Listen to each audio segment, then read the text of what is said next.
और अपने उन साथियों का भी आपके माध्यम से जिन्होंने निष्पक्ष होकर के मऊ के घोसी विधानसभा के चुनाव में सच्ची जानकारी और निष्पक्ष होकर के सूचनाएं जनता तक पहुंचाएं। मैं अपने पत्रकार साथियों का भी धन्यवाद देता हूं। घोसी की घोषणा की और जो ये जीत का संदेश है, घोसी विधानसभा की जीत के घोषणा ने नया रास्ता राजनीति में दिखाया है और सबसे बड़ा संदेश यही है कि अगर कार्यकर्ता नेता अपना चुनाव समझ करके और इसी तरीके से आंदोलनकारी बन करके सरकार के खिलाफ खड़े हो जाएंगे तो लोकतंत्र भी बचेगा, संविधान भी बचेगा और देश को नया रास्ता मिलेगा।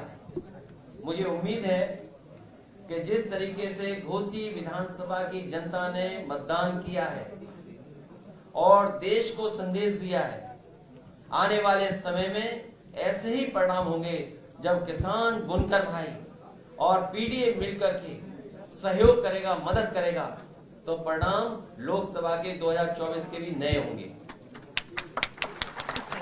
मैं सिंह जी को और उनके पूरे साथियों को जो आज इस हॉल में बैठे हैं, मैं उनका धन्यवाद भी देता हूं, आभार भी प्रकट करता हूं और इस जीत के लिए बहुत बहुत मुबारकबाद उनको मैं देता हूं। सरकार चाहती थी रेड कार्ड देकर या खास करके जो हमारे मुस्लिम भाई मतदाता जहां रहते हैं उनके ऊपर दबाव बनाने का काम किया। अधिकारियों के माध्यम से जो कुछ कर सकते थे वो किया, लेकिन उसके बावजूद भी घोसी की जनता सुधाकर सिंह जी के साथ खड़ी दिखाई दी। साइकिल चुनाव चिन्ह पर एक एक वोट डाल करके उन्होंने ऐतिहासिक परिणाम दिया। समाजवादी पार्टी के साथ देखिए, लोग केवल चेहरे से नहीं पहचाने जाते हैं, अपनी जुबान से भी पहचाने जाते हैं। और बीजेपी के कोई ये पहले नेता नहीं है। बीजेपी के अगर आप पुराना आर्काइव से चीजें निकालोगे तो बहुत सारे ऐसे नेता निकलेंगे, मिलेंगे जिनकी इससे भी खराब भाषा है। ऐसे नेता, ऐसे सांसद को जिसने नए लोकसभा में इस तरह की बात कही हो, उसे आजीवन ताउम्र पाबंदी लग जानी चाहिए चुनाव लड़ने के लिए।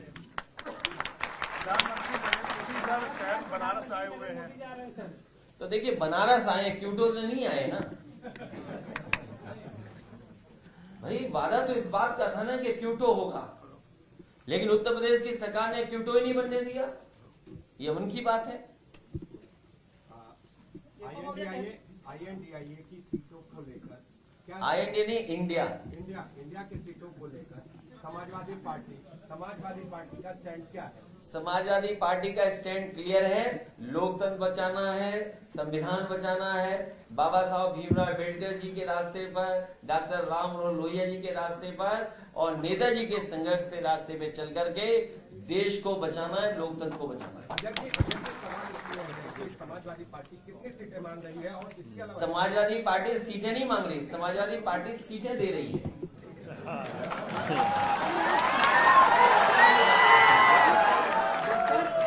एक देश एक चुनाव को लेकर बैठक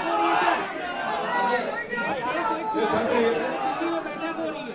अरे एक देश एक चुनाव, आप और हम यही उत्तर प्रदेश में काम करते हैं। अगर उत्तर प्रदेश में विधानसभा का भी चुनाव हो जाए 1 साल बाद या 6 महीने बाद, तो हम समाजवादियों से और उत्तर प्रदेश की जनता से ज्यादा खुश कौन होगा? अध्यक्ष जी, सवाल इसलिए हो रहा है कि कांग्रेस भी सीटें मांग रही है। तो मांगना तो अच्छी बात है, तो हम और आप तय थोड़ी करेंगे। हमें और कांग्रेस या जो भी दल है उनको मिलकर के तय करना है। जब मैंने आपसे कहा कि समाजवादी पार्टी के और समाजवादी लोगों का इतिहास उठा लीजिए, समाजवादियों ने लोगों को जोड़ने का काम किया है और बढ़ चढ़ करके भी अगर साथ लाने के लिए कुछ हमें त्याग भी करना पड़ा होगा तो त्याग भी किया है। लेकिन इस बार लड़ाई बड़ी है, 2024 की लोकतंत्र और संविधान बचाने की लड़ाई है। इसलिए हमारी पार्टी सबको साथ लेने के लिए तैयार है। कल जिस तरह से उनका बयान आया था, बहुजन समाज पार्टी की तरफ से वो स्टैंड नहीं लिया गया जैसे उनको लेना चाहिए था। किसका? दानिश अली को जिस तरह दानिश अली समाजवादी पार्टी के भी तो हैं। किस गलत फहमी में आप रिजल्ट नहीं पता वो कब का है रिजल्ट? एक सवाल और है, मध्य प्रदेश और राजस्थान में चुनाव हुए, छत्तीसगढ़ में क्या वहाँ समाजवादी पार्टी चुनाव लड़ेगी? समाजवादी पार्टी अपने संगठन के साथ बातचीत कर रही है। संगठन के लोग लगातार सुझाव दे रहे हैं। जहां पार्टी का संगठन है और पार्टी जो गठबंधन बना है बड़ा देश का, बातचीत कर करके ही आगे बढ़ेंगे। ये कौन है भाई?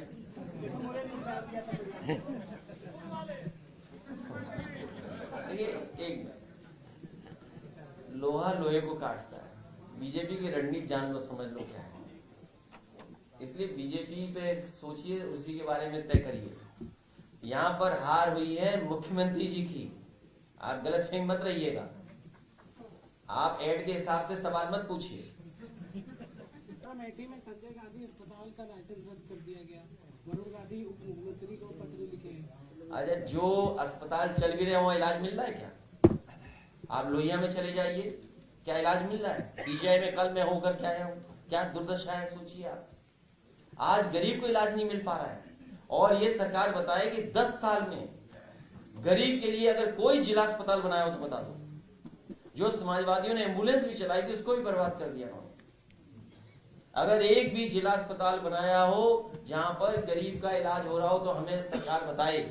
कि एटा की खबर मैंने पढ़ी और सुनने में आया है 30 से ज्यादा लोग केवल डेंगू से जान चली गई। ये जो लोग $1 ट्रिलियन, $5 ट्रिलियन इकोनॉमी की बात कर रहे हैं, G20 के लोगों को बुला रहे हैं, तो वो क्या ये है कि हम बुखार से लोगों को नहीं बचा पा रहे हैं? और G20 वाले भी जान गए हैं कि घोसी उत्तर प्रदेश में मऊ में है।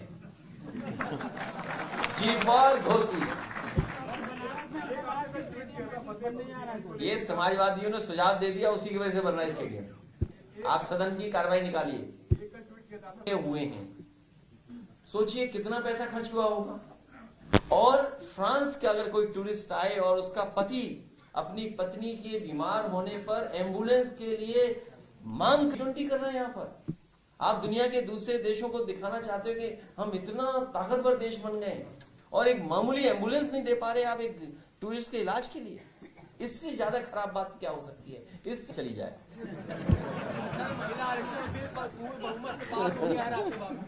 अब वो पत्रकार सवाल ही एक ही लाइन में 2 सवाल पूछ रहा है भाई। गड्ढा और आरएसएस हमने को उसी में चले जाओ। और घोसी वालों ने भेज ही दिया तो हो गई। तो समझ लो संदेश क्या है कि वो बैठक भी गड्ढे में।